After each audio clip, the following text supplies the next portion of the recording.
I know it's easy to dismiss a lot of these backroom dealings that it may appear happen between video game journalists slash activists, developers, and now what I would include is digital distribution platforms. But there's a quiet attack on the user review, our power as users whom have presumably purchased a product, in this case a video game, to leave our thoughts and review on the game. There was a tweet thread last night that kind of triggered this brainstorm to me, and I think I want to share this with you because it's really important that the message gets out there that we, the consumers, share this. Maybe it's this video or just the conversation, continuing the conversation about our powers as consumers being eroded. Now, with the launch of the Epic Game Store and essentially the overall push from review websites to remove review scores, while I do agree that specific scores, for example, what's the difference between a 7.1 and a 7.8? You can make that argument, but I think there's another thing going on here, and that is the developer's propensity to want to hide reviews. I was going through the review or the new Epic Game Store this morning as news dropped that The Division 2 had chosen to release on Epic Games exclusively. And while the immediate financial perks of launching on Epic Games are probably the most strong reasons people may consider going here, there's one more underhanded one that I think we need to discuss. I want to share the original tweet that kind of got me thinking about this and made me want to open this discussion to all of you in the comment section down below and out on social media and things like that. I saw a developer tweet, "Steam needs to do something about review bombing. Here's Churchill from which changed the color of its character from black to orange on December 23rd. By the way, due to SJW outrage, from what I understand. That's when you start seeing reviews from people who played less than 1 hour, bought just to complain / harass the dev, call them snowflakes, etc. First of all, let me translate this. People who purchase a game shouldn't be able to review it. Now, there is absolutely no way Mr. Sheffield has any idea whether or not these people purchased the game with that sole intention, or if the surrounding press around the game led them to the purchase and they just didn't like it. Undoubtedly, there are people that choose to come back later after a game launches to leave a review. Maybe the game had a bug come out. Maybe the game had released a series of predatory microtransactions. Maybe the game development, maybe one of the game's developers attacked the fan base online. None of these are relevant reasons to take away our ability, our right to leave feedback for our fellow consumers. That, incidentally, by the way, exclusivelygames.com is nearing ready for launch. The forum and the Discord are both active and rocking with thousands of people.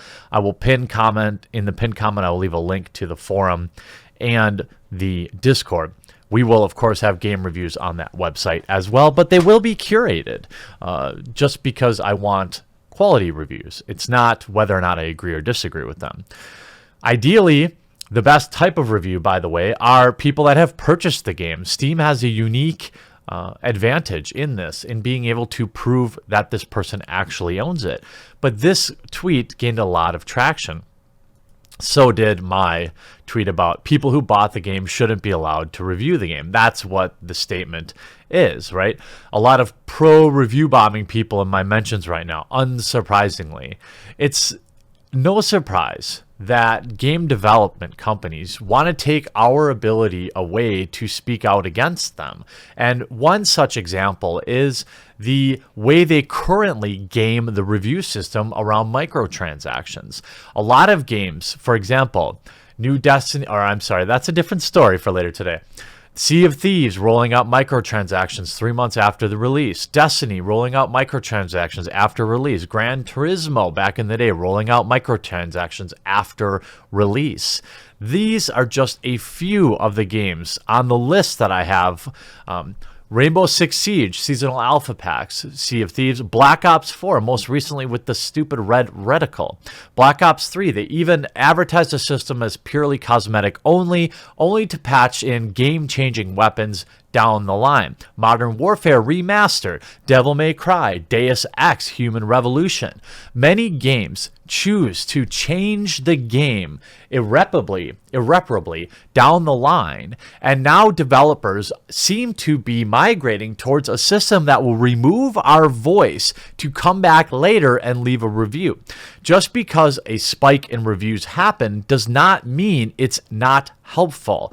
If a development company, for example Sea of Thieves, rolls out an update that completely breaks the game and thousands of people flood the forums to leave reviews, this is important data. There's nothing stopping the developer from responding, by the way, to negative reviews and counteracting them and apologizing them, but development companies appear to want to remove our ability to inform our fellow consumers that something is up. When we see things, the only tool we really have as gamers is the review system, or honestly, our online outrage. My videos, for example, are often shared when people really agree with something I'm saying. So hopefully if you are agreeing with we need to protect our ability to review, you'll share this video. If we look at the Epic Games Store, you can see there's no place here for me to look at Darksider 3's reviews in any meaningful way. It's simply a storefront. And don't you think that the Epic Games Store is going to attract people that might not want to have a ton of reviews available? Like, for example, The Division 2. Here we have the latest version. By the way, I ordered my Gamer Fuel, which will do a hilarious, hopefully, review when it actually does arrive. But you see that The Division 2, while it does benefit from the better finances around the Epic Games Store, this will remove our ability to leave any meaningful feedback for the game.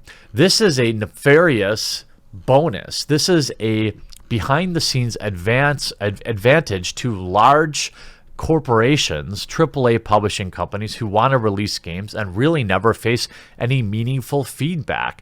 This is a big issue to me. Taking away our ability as gamers to speak about games is going to attract people to the Epic Games Store. This is something I didn't really think about up front, but when you read these threads from people who want to willingly remove our ability to leave reviews, whether they be in a viral fashion if the developer does something bad, or in a upfront fashion with a early access or alpha or beta footage. These things are important, and if we see more traction coming towards Epic, which I believe we will, the financial system incentives for Epic Games are already enough for people to exclusively release here. But the fact that these games will not face the same scrutiny on this platform will be an even more nefarious reason. And the thing is, when you look at game development companies, they know people that are going to review their games. It's a race. It's about organic traffic. When are people looking for the review of The Division 2? Right when it releases. There are very few YouTubers, for example, maybe Jim Sterling or Angry Joe, that people will actually wait to hear their review before purchasing the game. And the idea that these developers are waiting to put in some of the most nefarious features of the game is commonly accepted now, except large review content creators are still pushing the reviews out early. I saw one popular reviewer, Skill Up yesterday, part of Layman Gaming, put out a great video about removing his positive review of Call of Duty Black Ops 4 because he didn't want to sell any copies for them anymore. However, that's the best he can do, and I respect the hell out of it.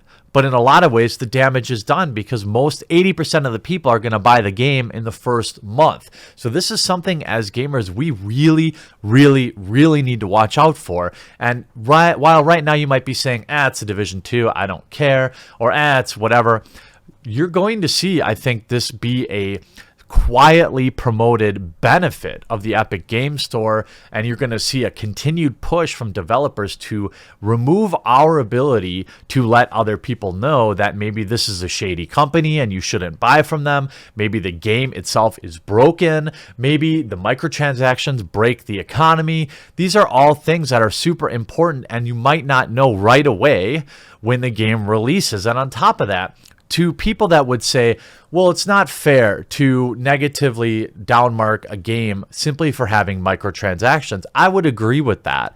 However, reviewers contribute large portions of their articles now or videos to the game's in-game economy because so many games rely so heavily on it. So the idea that mentioning it in a review is not important is absurd to me. And the idea that if the microtransactions are bad or if they are anything but cosmetic, they absolutely should affect the score of the overall game. And when you look at what game developers are doing by releasing these microtransactions down the line, or if we look at earlier versions, for example, of how game developers will say, oh, it's going to be cosmetic only, like in Black Ops 3, but then you patch in game-breaking weapons, and what do?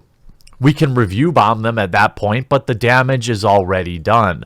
So this is something I think is really important. It's a discussion we need to have as a gaming community. This is happening behind the scenes. They are trying to remove our ability to give meaningful reviews. And as new games really only become available in digital distribution down the line, we're going to have even fewer places to leave our reviews, and this is only a bigger reason for gamers to continue to not buy games at pre-release, to not pre-purchase games. I don't care how many extra bennies they give you. You're part of the problem if you're pre-ordering games, and I myself have been weak at times, especially with Red Dead Redemption 2. There are very, very few exceptions for games that you should ever consider pre-ordering. And I would say because of that fact, this is even more reason that you need to wait and never pre-order games. And be very suspect of any developer that find themselves listing exclusively on a place like Epic Games, which appears to be anti-customer, in my opinion. If you don't give us an ability to review the game, then you're anti-consumer, in my opinion. I'm looking forward to what you all have to say in the comment sections down below, and I'm going to be keeping an eye on this for everybody, and I hope you enjoyed this video, and we'll talk to you again real soon.